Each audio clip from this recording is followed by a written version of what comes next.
जगत में प्रत्येक व्यक्ति को किसी ना किसी प्रकार की निर्बलता अवश्य होती। जैसे कोई बहुत तेजी से दौड़ नहीं पाता तो कोई अधिक भार नहीं उठा पाता, कोई असाध्य रोग से पीड़ित रहता है तो कोई पढ़े हुए पाठों को स्मरण में नहीं रख पाता। ऐसे अनेकों उदाहरण और भी हैं। क्या आप किसी ऐसे व्यक्ति को जानते हैं जिसे सब कुछ प्राप्त हो और हम जीवन की उस एक निर्बलता को जीवन का केंद्र मानकर जीते हैं? इस कारणवश हृदय में दुख और असंतोष रहता है सदा।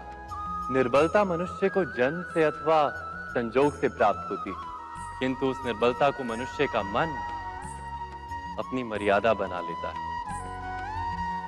किंतु कुछ व्यक्ति ऐसे भी होते हैं जो अपने पुरुषार्थ और श्रम से उस निर्बलता को पराजित कर देते हैं। क्या भेद है उनमें और अन्य लोगों में? क्या आपने कभी विचार किया है? सरल सा उत्तर है इसका।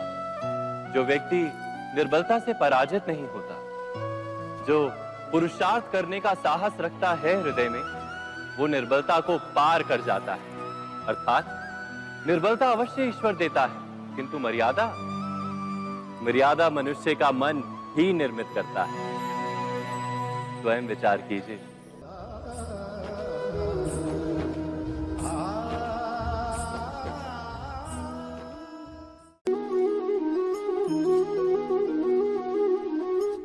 भविष्य का दूसरा नाम है संघर्ष। हृदय में आज इच्छा होती है और यदि पूर्ण नहीं हो पाती तो हृदय भविष्य की योजना बनाता है। भविष्य में इच्छा पूर्ण होगी ऐसी कल्पना करता रहता है, किंतु जीवन ना तो भविष्य में है ना अतीत में। जीवन तो इस क्षण का नाम, अर्थात इस क्षण का अनुभव ही जीवन का अनुभव। पर हम ये जानते हुए भी इतना सा सत्य समझ नहीं पाते। या तो हम बीते हुए समय के स्मरणों को घेर कर बैठे रहते हैं, या फिर आने वाले समय के लिए हम योजनाएं बनाते रहते हैं और जीवन जीवन बीत जाता है। एक सत्य यदि हम हृदय में उतार लें कि ना हम भविष्य देख सकते हैं, ना ही भविष्य निर्मित कर सकते हैं, हम तो केवल धैर्य और साहस के साथ भविष्य को आलिंगन दे सकते हैं, स्वागत कर सकते हैं भविष्य का। तो क्या जीवन का हर पल जीवन से नहीं भर जाएगा? स्वयं विचार कीजिए।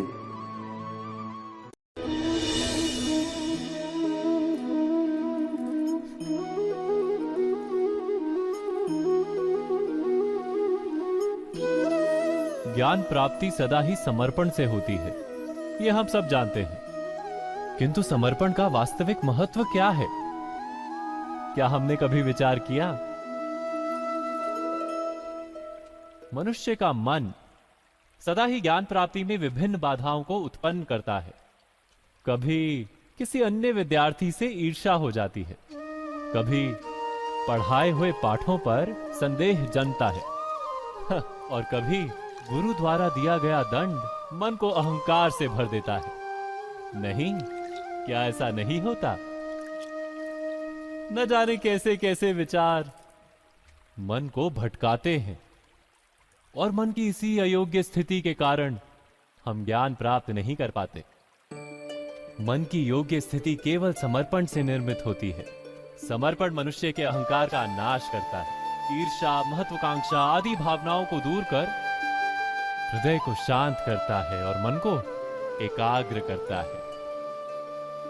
वास्तव में ईश्वर की सृष्टि में ना ज्ञान की मर्यादा है ना ज्ञानियों की। गुरु दत्तात्रेय ने तो गाय और श्वान से भी ज्ञान प्राप्त कर लिया था। अर्थात विषय ब्रह्म ज्ञान का हो या जीवन के ज्ञान का या गुरुकुल में प्राप्त होने वाले ज्ञान का, उसकी प्राप्ति के लिए गुरु से अधिक महत्व है उस गुरु के प्रति हमारा समर्पण। क्या ये सत्य नहीं?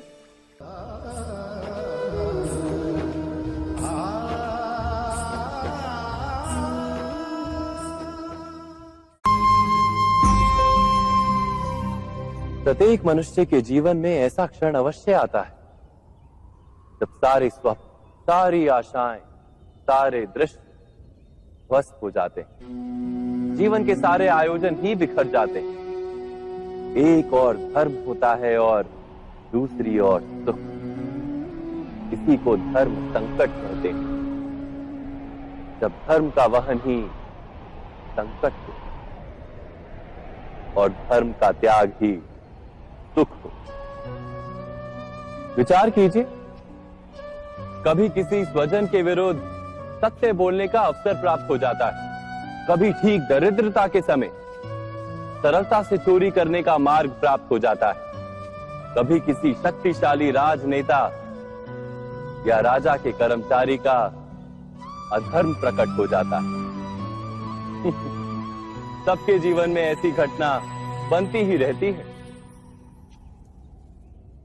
अधिकतर लोग ऐसे किसी क्षण को धर्म संकट के रूप में जान ही नहीं पाते।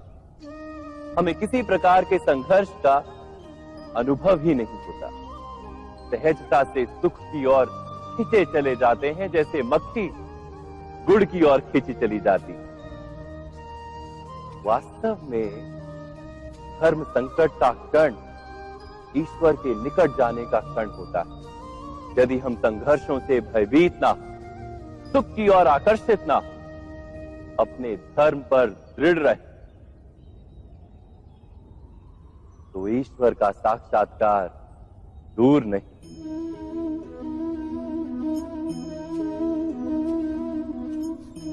पवन से युद्ध करने वाला पत्ता यदि पेड़ से गिरता है तो भी आकाश की ओर उठता है।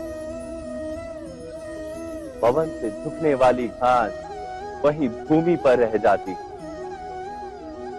अर्थात धर्म संकट से यदि हम संकट को ही टाल दें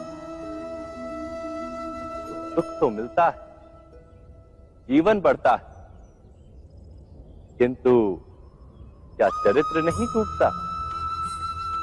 क्या आत्मा दरिद्र नहीं हो जाती?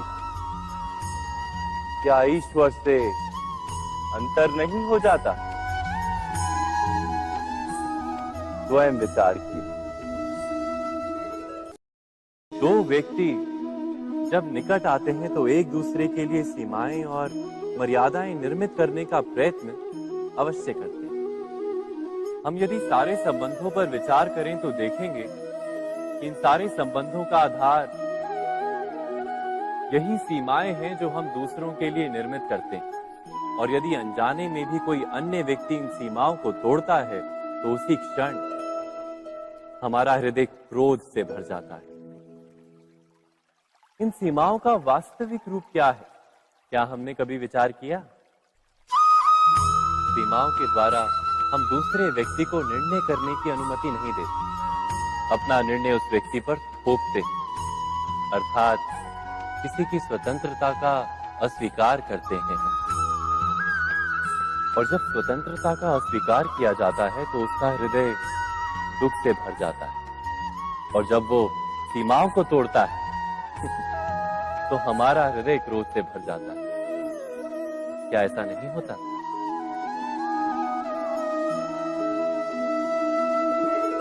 पर यदि एक दूसरे की स्वतंत्रता का सम्मान किया जाए तो किसी मर्यादाओं या सीमाओं की आवश्यकता ही नहीं होती। अर्थात जिस प्रकार स्वीकार किसी संबंध का देह है, क्या वैसे ही स्वतंत्रता किसी संबंध की आत्मा नहीं? स्वयं विचार कीजिए। सबके जीवन में ऐसा प्रसंग अवश्य आता है कि सत्य कहने का निश्चय होता है हृदय में, किंतु मुख से सत्य निकल नहीं पाता। कोई भय मन को घेर लेता है। किसी घटना अथवा प्रसंग के बारे में बात करना या फिर स्वयं से कोई भूल हो जाए उसके बारे में कुछ बोलना, क्या ये सत्य है? नहीं, ये तो केवल तथ्य है। अर्थात जैसा हुआ था वैसा केवल बोल देना सामान्य सी बात। किंतु कभी कभी उस तथ्य को बोलते हुए भी भय लगता है। कदाचित किसी दूसरे की भावनाओं का विचार आता है मन। दूसरे को दुख होगा ये भय भी शब्दों को रोकता है। तो ये सत्य क्या है? क्या हमने कभी विचार किया है? जब भय रहते हुए भी कोई तथ्य बोलता है तो वो सत्य कहलाता है। वास्तव में सत्य कुछ और नहीं, केवल निर्भयता का दूसरा नाम है। और निर्भय होने का कोई समय नहीं होता, क्योंकि निर्भयता आत्मा का स्वभाव है। अर्थात क्या प्रत्येक क्षण सत्य बोलने का क्षण नहीं होता?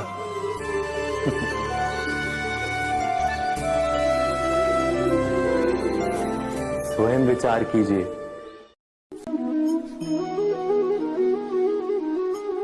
श्रेष्ठता का क्या अर्थ है? श्रेष्ठता का अर्थ है दूसरों से अधिक ज्ञान प्राप्त करना। अर्थात मूल्य इस बात का नहीं कि स्वयं कितना ज्ञान प्राप्त किया, मूल्य इस बात का है कि प्राप्त किया हुआ ज्ञान अन्य लोगों से कितना अधिक है। अर्थात श्रेष्ठता की इच्छा ज्ञान प्राप्ति को भी एक स्पर्धा बना देती है।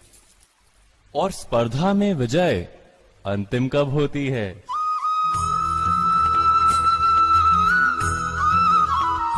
कुछ समय के लिए तो श्रेष्ठ बना जा सकता है, किंतु सदा के लिए कोई श्रेष्ठ नहीं रह पाता।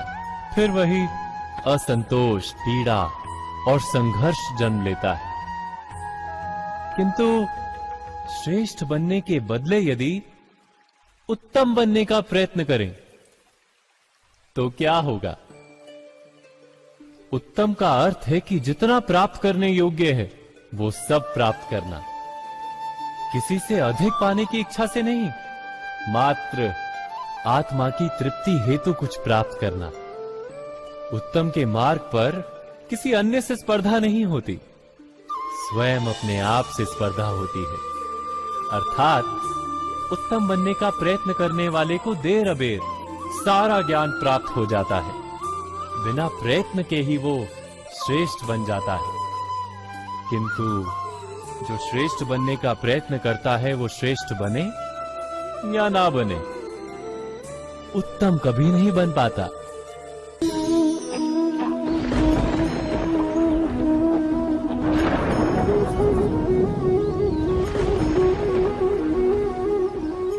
सपनों और पूर्वाभासों के आधार पर हम भविष्य के सुख दुख की कल्पना करते हैं। भविष्य के दुख का कारण दूर करने के लिए हम आज योजना बनाते हैं। किंतु कल के संकट को आज निर्मूल करने से हमें लाभ मिलता है या हानि पहुंचती है? ये प्रश्न हम कभी नहीं करते। सत्य तो ये है कि संकट और उसका निवारण साथ जनते, व्यक्ति के लिए भी और सृष्टि के लिए भी। नहीं, आप अपने भूतकाल का स्मरण कीजिए, इतिहास को देखिए। आप तुरंत ही ये जान पाएंगे कि जब जब संकट आता है तब तब उसका निवारण करने वाली शक्ति भी जन्म लेती है। यही तो जगत का चलन है। वस्तुतः संकट ही शक्ति के जन्म का कारण है। प्रत्येक व्यक्ति जब संकट से निकलता है तो एक पद आगे बढ़ा होता है, अधिक चमकता है, आत्मविश्वास से अधिक भरा होता है, न केवल अपने लिए अपितु विश्व के लिए भी। क्या ये सत्य नहीं? वास्तव में संकट का जन्म है एक अवसर का जन्म, अपने आप को बदलने का, अपने विचारों को ऊंचाई पर करने का अवसर, अपनी आत्मा को बलवान और ज्ञान मंडित बनाने का अवसर। जो ये कर पाता है उसे कोई संकट नहीं होता, किंतु जो ये नहीं कर पाता वो तो स्वयं एक संकट है विश्व के लिए। विचार कीजिए।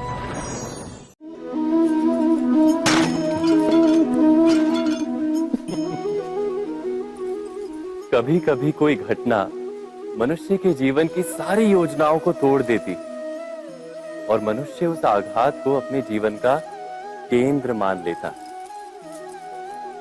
पर क्या भविष्य मनुष्य की योजनाओं के आधार पर निर्मित होते हैं? नहीं। जिस प्रकार किसी ऊंचे पर्वत पर सर्वप्रथम चढ़ने वाला उस पर्वत की तलाई में बैठकर जो योजना बनाता है, क्या वही योजना उसे उस पर्वत की चोटी तक पहुंचाती है? नहीं। वास्तव में वो जैसे जैसे ऊपर चढ़ता है वैसे वैसे उसे नई नई चुनौतियां, नई नई विडंबनाएं, नए नए अवरोध मिलते हैं। प्रत्येक पद पर वो अपने अगले पद का निर्णय करता है। प्रत्येक पद पर उसे अपनी योजनाओं को बदलना पड़ता है। कहीं पुरानी योजना उसे खाई में ना ढकेल दे। वो पर्वत को अपने योग्य नहीं बना पाता, केवल स्वयं को पर्वत के योग्य बना सकता है। क्या जीवन के साथ भी ऐसा ही नहीं?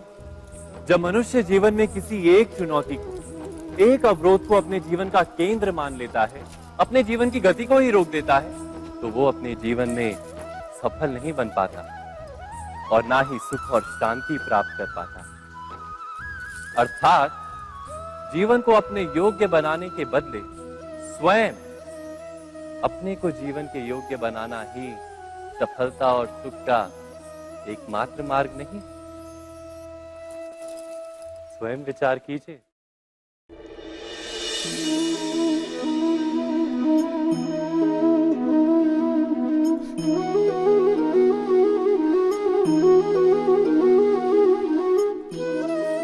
जीवन का हर क्षण निर्णय का क्षण होता है।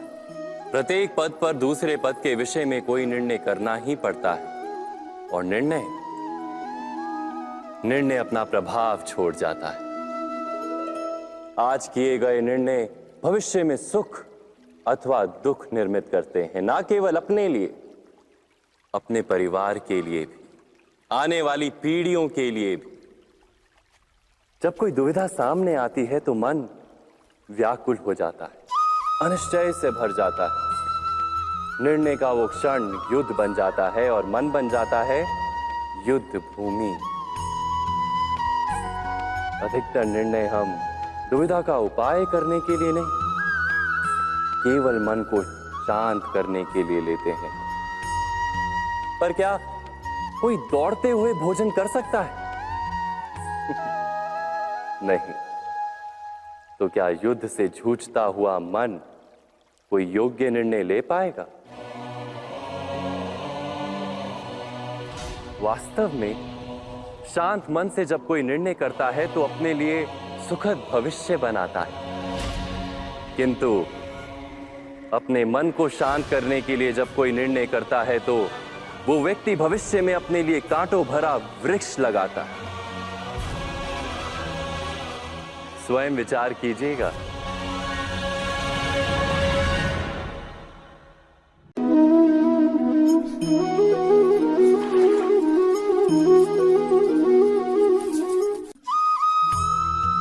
जीवन में आने वाले संघर्षों के लिए जब मनुष्य स्वयं को योग्य नहीं मानता, जब उसे अपने ही बल पर विश्वास नहीं रहता, तब वो सद्गुणों को त्याग कर दुर्गुणों को अपनाता है।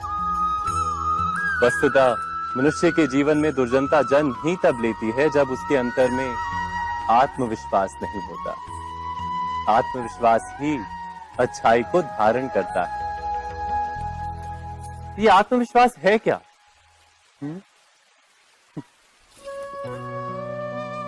जब मनुष्य ये मानता है कि जीवन का संघर्ष उसे दुर्बल बनाता है, तो उसे अपने ऊपर विश्वास नहीं रहता।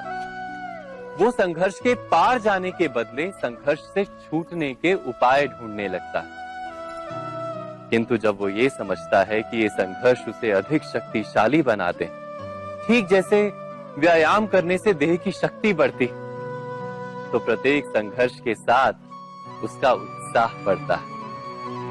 अर्थात आत्मविश्वास और कुछ भी नहीं, मन की स्थिति, जीवन को देखने का दृष्टिकोण मात्र है। और जीवन का दृष्टिकोण तो मनुष्य के अपने वश में होता है। स्वयं विचार कीजिए।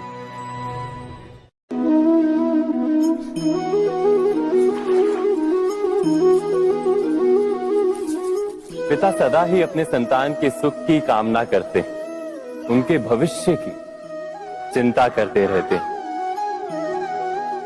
इसी कारणवश सदा ही अपने संतानों के भविष्य का मार्ग स्वयं निश्चित करने का प्रयत्न करते रहते हैं। जिस मार्ग पर पिता स्वयं चला है, जिस मार्ग के कंकर पत्थर को स्वयं देखा है, मार्ग की छाया, मार्ग की धूप को स्वयं जाना है, उसी मार्ग पर उसका पुत्र भी चले, यही इच्छा रहती है हर पिता की। निस्संदेह उत्तम भावना है ये, किंतु 3 प्रश्नों के ऊपर विचार करना हम भूल ही जाते हैं। कौन से प्रश्न? प्रथम प्रश्न, क्या समय के साथ प्रत्येक मार्ग बदल नहीं जाते? क्या समय सदा ही नई चुनौतियों को लेकर नहीं आता? तो फिर बीते हुए समय के अनुभव नई पीढ़ी को किस प्रकार लाभ दे सकते हैं? दूसरा प्रश्न, क्या प्रत्येक संतान अपने माता पिता की छवि होता है? हाँ, संतानों को संस्कार तो अवश्य माता पिता देते हैं, किंतु भीतर की क्षमता तो ईश्वर देते हैं। तो जिस मार्ग पर पिता को सफलता मिली है, विश्वास है कि उसी मार्ग पर उसकी संतानों को भी सफलता और सुख प्राप्त होगा। तीसरा प्रश्न, क्या जीवन के संघर्ष और चुनौतियां लाभकारी नहीं होती? क्या प्रत्येक नया प्रश्न एक नए उत्तर का द्वार नहीं खोलता? तो फिर संतानों को नए नए प्रश्नों, संघर्षों और चुनौतियों से दूर रखना, ये उनके लिए लाभ करना कहलाएगा या हानि पहुंचाना? अर्थात जिस प्रकार संतान के भविष्य का निर्माण करने के बदले उसके चरित्र का निर्माण करना श्रेष्ठ है, वैसे ही संतानों के जीवन का मार्ग निश्चित करने के बदले उन्हें नए संघर्षों के साथ जूझने के लिए मनोबल व ज्ञान देना अधिक लाभदायक नहीं होगा? स्वयं विचार कीजिए। मनुष्य की सबसे बड़ी दुर्बलता क्या होती है? सोचिए। धन, प्रेम, अहंकार। मनुष्य की सबसे बड़ी दुर्बलता होती है उसके रहस्य। चाहे आप कितने भी शक्तिशाली क्यों ना हो, कितने भी प्रबल क्यों ना हो, परंतु उसके रहस्य उसके नाश की चाबी होती है। इसलिए यदि प्रबल रहना है, शक्तिशाली रहना है, समर्थ रहना है, तो अपने रहस्य को किसी को भी ना बताएं, ना मित्र को और ना ही शत्रु को, क्योंकि समय पड़ने पर कब कौन शत्रु हो जाए ऐसा कहना संभव नहीं। विभीषण को रावण के अमृत कुंड का ज्ञात था, इसीलिए प्रभु श्री राम रावण का वध करने में सफल हो सके। इसलिए उचित यही है कि आप अपने रहस्य को स्वयं तक ही सीमित रखें। मनुष्य जीवन की परीक्षा में सफल होने के लिए क्या नहीं करता? वो परिश्रम करता है, दौड़ भाग करता है, और ये सब करने के पश्चात भी जब उसका काम नहीं बनता तो वो नकल करता है ना? तनिक लौटिए अपने बचपन में, स्मरण कीजिए अपने बचपन की स्मृतियों का। क्या स्मरण हुआ? विद्यालय में जब आप परीक्षा देने जाते थे तो क्या होता था? आप ना सही, परंतु कोई ना कोई सफलता पाने के लिए नकल करता ही था और उत्तीर्ण भी हो जाता था, है ना? परंतु जीवन की परीक्षा ऐसी नहीं होती। नकल करने वाला सफल नहीं होता। कारण विद्यालय में सबके प्रश्न पत्र एक होते थे, परंतु जीवन के प्रश्न पत्र और उनकी कठिनाई सबके लिए भिन्न होती, तो निश्चित रूप से उनके उत्तर भी भिन्न होंगे ना। इसलिए यदि आपको जीवन में सफलता पानी है तो नकल ना कीजिए, स्वयं के प्रश्नों का उत्तर स्वयं ढूंढिए और सफलता आपकी ही होगी। मनुष्य का जीवन हार और जीत, विजय और पराजय सफलता और असफलता के मध्य झूलता रहता है। आपके साथ भी ऐसा होता होगा, है ना? जब आप सफल होते हैं, किसी चुनौती पर विजय पाते हैं, तो मन प्रसन्नता से आनंद के उपवन में झूमने लगता है। और जब आप असफल होते हैं, तब मन दुख और पीड़ा के सागर में डूबने लगता है। परंतु वास्तव में सफलता और असफलता है क्या? तनिक ध्यान से सोचिए। ये केवल हमारी मनोस्थिति मात्र है। हमारी पराजय तब नहीं होती जब हमारा शत्रु विजय प्राप्त कर ले। हमारी पराजय तब होती है जब हम पराजय स्वीकार कर लें। हम असफल तब नहीं होते जब हम लक्ष्य ना पा सके। हम असफल तब होते हैं जब हम प्रयास करना बंद कर दें। इसलिए प्रयास करते रहें और हार ना मानें, क्योंकि जिस दिन आप हार स्वीकारना बंद कर देंगे, जीत आपके चरणों में होगी।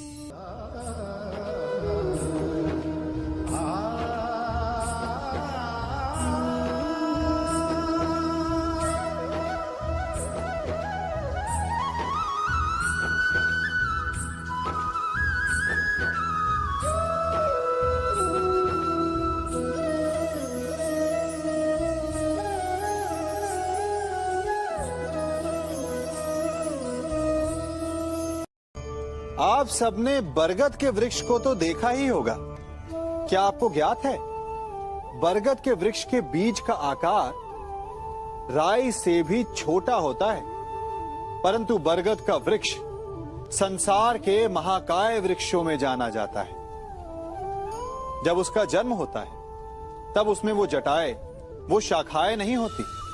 परंतु जैसे जैसे उसका विस्तार होता है, जैसे जैसे वो अधिक शाखाओं का भार उठाता है, अधिक पत्तियों का सृजन करता है, वैसे वैसे उसकी शाखाएं जटाएं बनकर जड़ तक पहुंचती है और इस वृक्ष को सहारा देती है। ये जीवन का बहुत महत्वपूर्ण पथ है।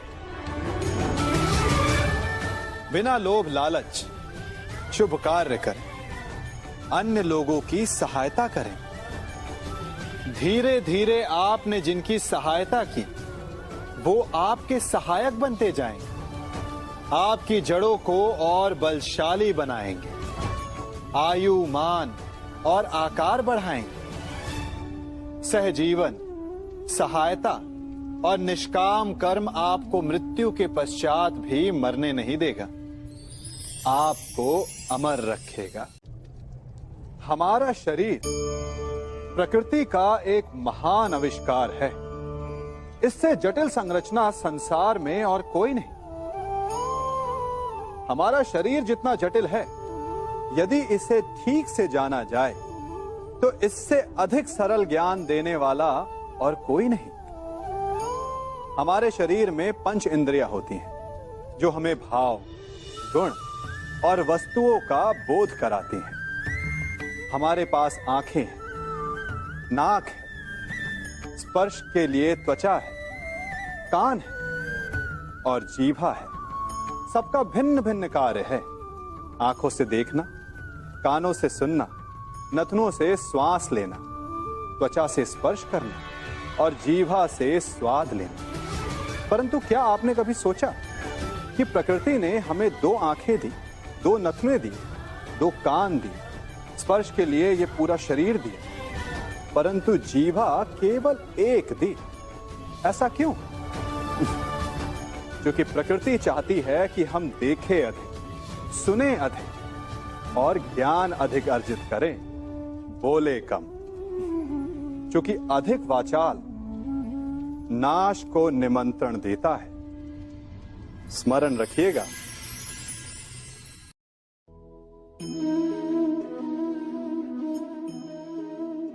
ये सदा यही कहते आए कि यदि आगे बढ़ना है तो अपनों का साथ दो। सत्य कहते हैं, अपनों का साथ देना ही चाहिए, परंतु साथ देने से पूर्व ये अवश्य पहचान लेना चाहिए कि अपने हैं कौन। क्या अपने वही होते हैं जिनके साथ हमारा रक्त संबंध होता है, या अपने मित्र? अपने वो होते हैं जो हमें सद्कार्य के लिए प्रेरित करें, हमें आगे बढ़ाएं, हमारा साथ दें। और वो जिनका साथ देने से समाज का नाश, धर्म की हानि हो, वो सगे हो करके भी सगे नहीं होते। इसलिए जब अपनों की परिभाषा का चुनाव करें तो उन्हें अपना माने जो आपका साथ दे, उन्हें नहीं जो हमें अज्ञान के मार्ग पर ले जाएं।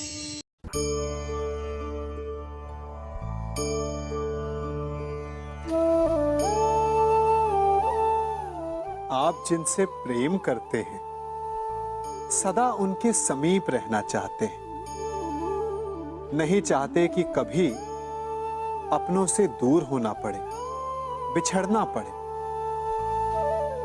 परंतु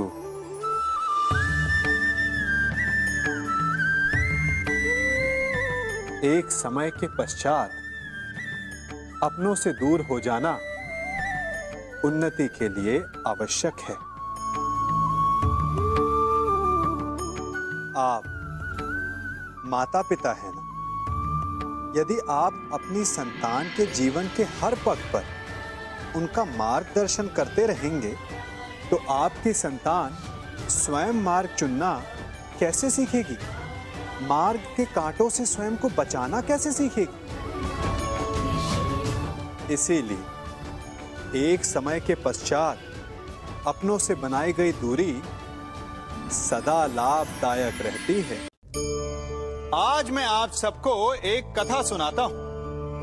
एक दिन प्रातः एक व्यापारी अपने घर से निकला। घर से निकलते ही एक बिल्ली ने उस व्यापारी का मार्ग काट दिया। व्यापारी घबरा गया, वो फिर से घर लौट गया और शुभ घड़ी की प्रतीक्षा करने लगा। और जब वो पुनः अपने घर से निकला तब वो वाहन जा चुका था जिससे राजा तक पहुंचकर उसे भेंट देनी थी। राजा को भेंट नहीं मिली। राजा क्रोधित हो गए। राजा ने उस व्यापारी का व्यापार बंद करवा दिया। इस कारण व्यापारी क्रोधित होकर घर पर अपनी पत्नी से लड़ बैठा। पत्नी अपने बच्चों समेत मैके वापस चली गई और उस व्यापारी के जीवन में यदि कुछ रह गया था तो केवल अंधकार। और इन सब का कारण वो उस बिल्ली को मानता रहा जिसने उसका मार्ग काटा था। ऐसा ही एक दूसरा व्यापारी राजा को भेंट देने निकला और उस व्यापारी का मार्ग भी एक बिल्ली ने काट दिया। वो व्यापारी तनिक घबराया, परंतु उसने आगे बढ़ना अधिक उचित समझा। राजा तक वो समय पर पहुंचा। उसने राजा को भेंट की। राजा प्रसन्न हुए और राजा ने व्यापारी को अपना व्यापार बढ़ाने की अनुमति दी, स्वर्ण आभूषण दी। जब व्यापारी घर पर पहुंचा तो पत्नी को आभूषण और अपने बच्चों को देने के लिए वस्त्र थे उसके पास। हर ओर प्रसन्नता थी। समझ रहे हैं ना? दोनों के साथ एक ही प्रकार की घटना हुई, परंतु दोनों की प्रतिक्रिया भिन्न थी। ऐसा ही हमारा जीवन भी है। हमारे जीवन में प्रारब्ध का अपना स्थान है, परंतु उससे कई अधिक महत्वपूर्ण हमारी प्रतिक्रिया, हमारे सोच का प्रभाव है। क्योंकि यही हमारे जीवन को आकार देते हैं। इसलिए अपनी सोच को सकारात्मक रखिए। आपका जीवन सदैव आनंदमय।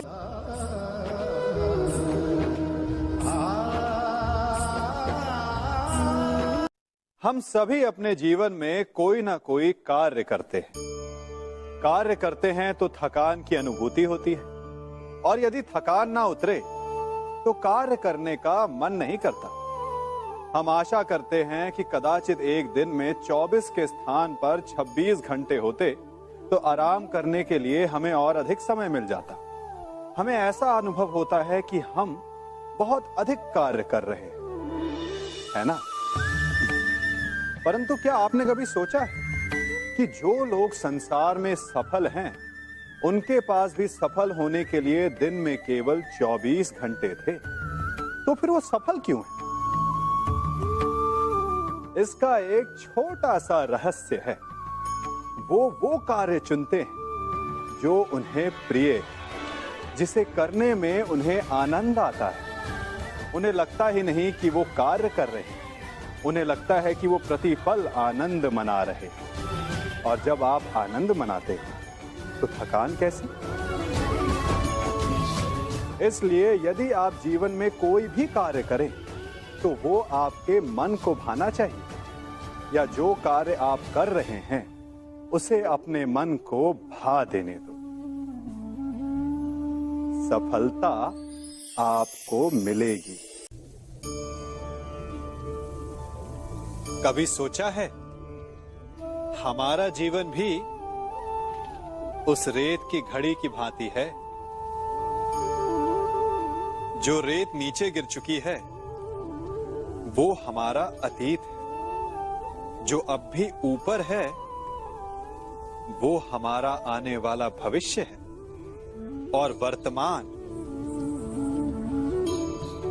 ये संकुचित स्थल है जहां से धीरे धीरे करके रेत गिर रही है। अर्थात हमारे पास जीने के लिए यही एक क्षण है। उसका उपयोग कैसे करना है ये हम पर निर्भर करता है। जो बीत गया उसका दुख मनाना है, या जो भविष्य में होने वाला है उसकी प्रतीक्षा में क्रोध करना है। सब कुछ करने के लिए यही एक क्षण है।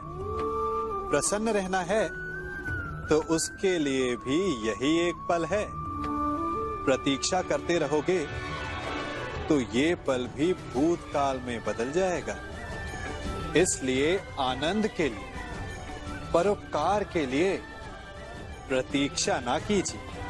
आपके पास जो पल है उनका भरपूर सदुपयोग कीजिए, क्योंकि इस घड़ी को पलटकर आप फिर से समय अवश्य गिन सकते हैं, परंतु अपना बीता हुआ समय आप वापस नहीं लौटा पाएंगे।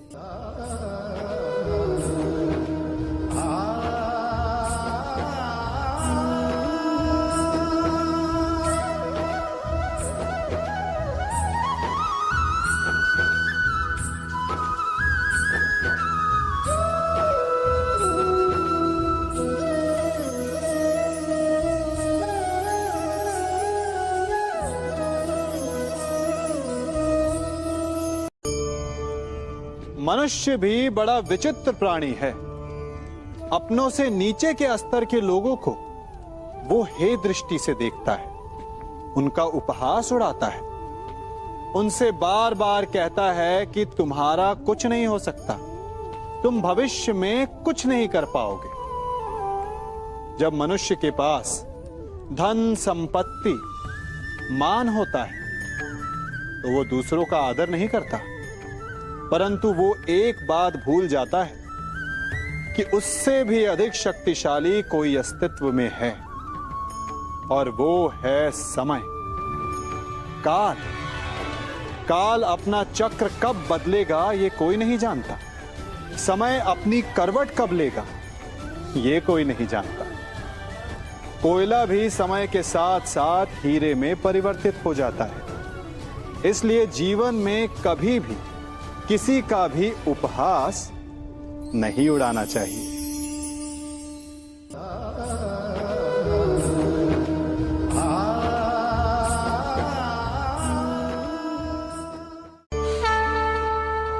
गर्व, अभिमान और अहंकार, ये तीनों सुनने में एक जैसे लगते हैं, परंतु तीनों का अर्थ भिन्न होता है और परिणाम भी। तीनों का आरंभ प्रेम से होता है। स्वयं से प्रेम, परिश्रम हमारे मन में गर्व को जन्म देता है और सफलता अभिमान जगाती है। यहां तक ठीक है, परंतु जब ये भावना अहंकार बन जाती है तब वो समस्या बन जाती है। क्योंकि सबसे बुरा अंत अहंकारी का ही होता है। परंतु मनुष्य के लिए पहेली यही है कि पहचाना कैसे जाए कि अहंकार जग गया है और उसका दमन आवश्यक है। इसका उत्तर मैं नहीं, आपका मन देगा। जब तक आप स्वयं से प्रसन्न हैं, जब तक आप सबसे ऊंचा उठने का प्रयास कर रहे हैं, तब तक ठीक है। परंतु जब आपके मन में दूसरों को नीचा समझने का भाव आ जाए, तो सावधान हो जाइए, क्योंकि यही अहंकार है जो वास्तव में आपको हीन कर रहा है।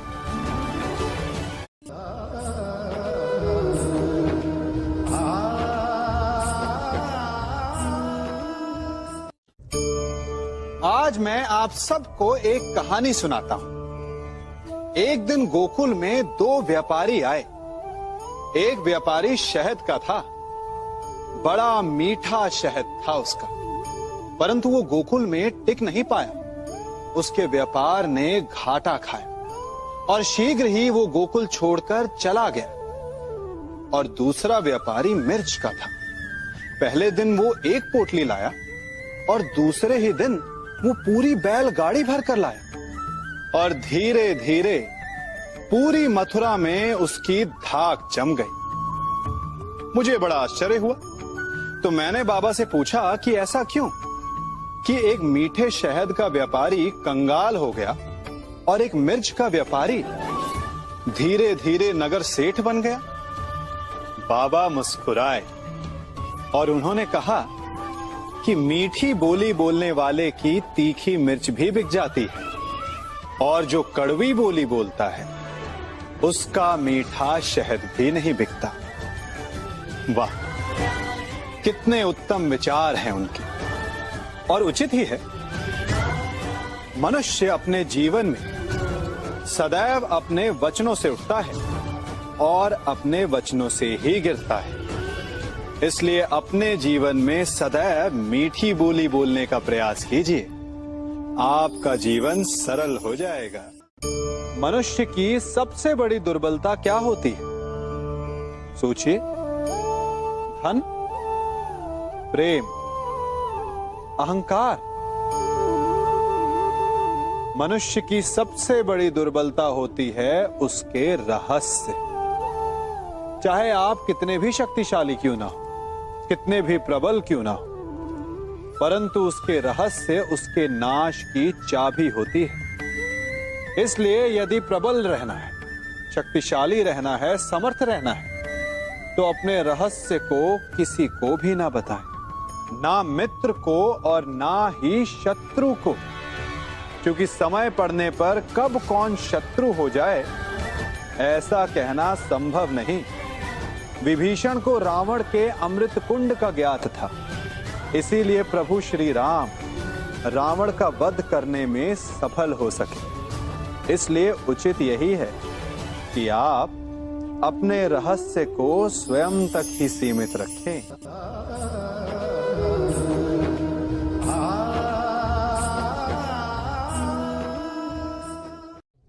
युवा अवस्था भी हमारे जीवन का कितना सुंदर काल होता है ना।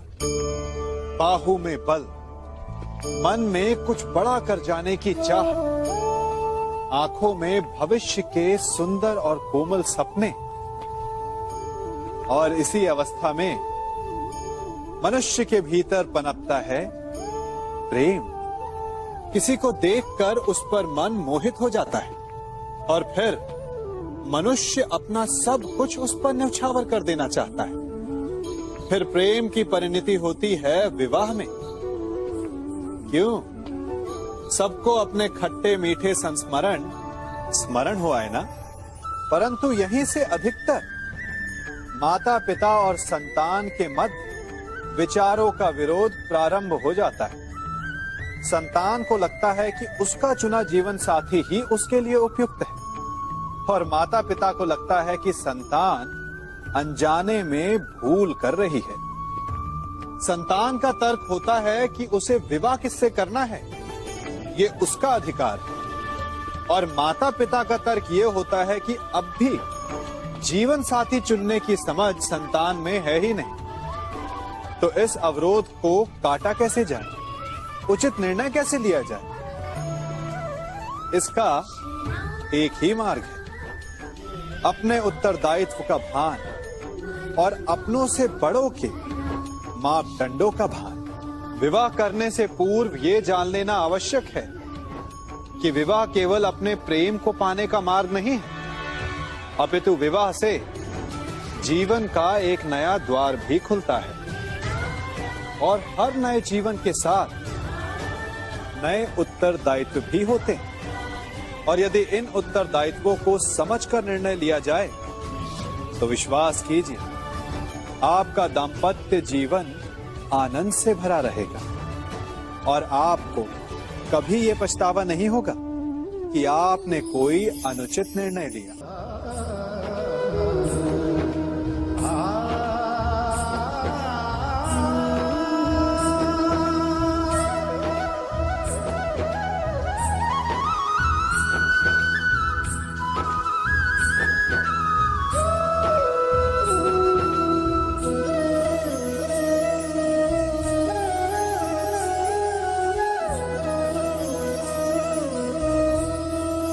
जब सागर का जल वाष्प बनकर उड़ता है तब वो हमें दिखाई नहीं देता।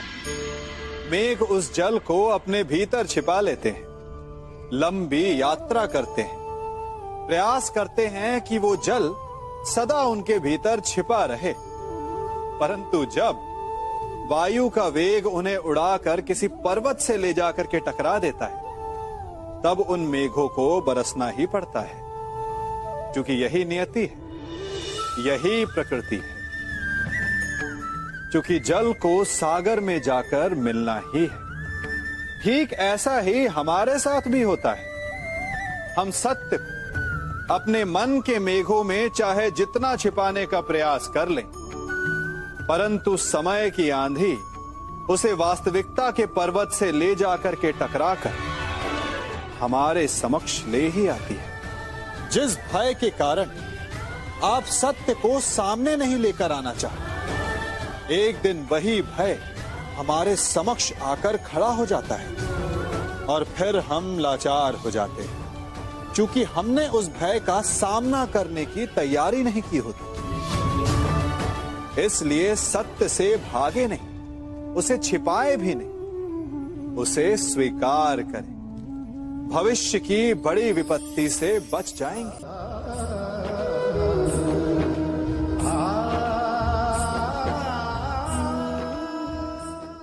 कभी कभी आप सबके जीवन में एक ऐसी विचित्र समस्या अवश्य आती है कि शक्तिशाली के समक्ष मौन हो जाओ। कि उस शक्तिशाली से विवाद करने से बचने के लिए आप मौन रह जाते। मानता हूं, ऐसा करने से आप एक विवाद से बच जाते, एक संघर्ष से बच जाते, परंतु ऐसा बचाव एक बड़े संघर्ष को जन्म दे देता है। कैसे? हमारा मौन रहना अनजाने में उसका समर्थन बन जाता है और वो स्वयं को अधिक शक्तिशाली अनुभव करता है और यहां से हमारा दमन प्रारंभ हो जाता है। एक के बाद एक हम अन्याय में अनचाहे रूप से सम्मिलित होते चले जाते हैं। तो इसका तोड़ क्या है?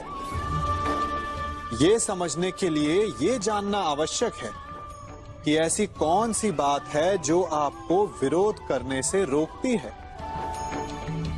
ये सामने वाले की शक्ति नहीं जो आपको रोकती है, ये आपके भीतर छिपा भय है जो आपको रोकता है। हाँ, कभी कभी भय आपकी सुरक्षा अवश्य कर सकता है, परंतु साथ साथ ये भी जानना आवश्यक है कि ये भय ही है जो आपको मौन भी रखता है। इसलिए अपने मन से भय को निकालिए और खुलकर अनीति का, अन्याय का विरोध कीजिए और फिर देखिएगा आपका मन कितना मुक्त, कितना हल्का अनुभव करेगा।